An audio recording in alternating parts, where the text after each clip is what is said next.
International coming to you from the road. Thanks for watching. I've been doing a series, a deep dive on Texas civil litigation, and I just finished talking about the pretrial process and the jury trial process in the prior video series. I want to talk about what happens post-trial. So you've won, now what? It's not over yet.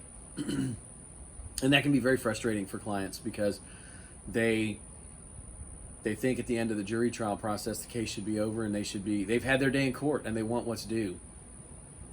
But that's not where it ends. In a civil case, where it ends is at whether or not the losing party decides to appeal, and if they appeal, then that case, and they perfect their appeal. In other words, they're going to ask the court reporter to type up all the records. They're going to raise their objections that were either denied or overruled by the trial court at the Court of Appeals level, and then take that and present those issues to the Court of Appeal. If there was a money judgment awarded, to prevent collection of that money judgment, that party would have to put up a bond in the amount of the judgment. Litigation bonds are generally tough to get, even for the most financially stable companies, just because insurance companies want 50% or sometimes 100% collateral, which means they might as well put the cash in the registry of the court. And for small business owners, that's just a very daunting problem.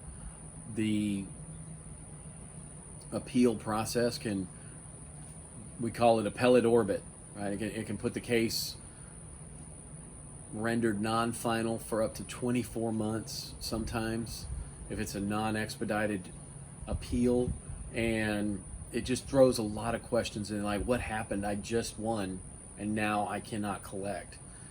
But other things can happen in the post-judgment. If you're the winner, you can serve post-judgment discovery. You can start looking into the finances of the corporate defendants. You can do things that are challenging to the other side that might put some pressure on them to come up with a way to pay your money judgment. The luckiest thing you can have is an insurance policy. And again, it's that homeowner, general contractor, subcontractor.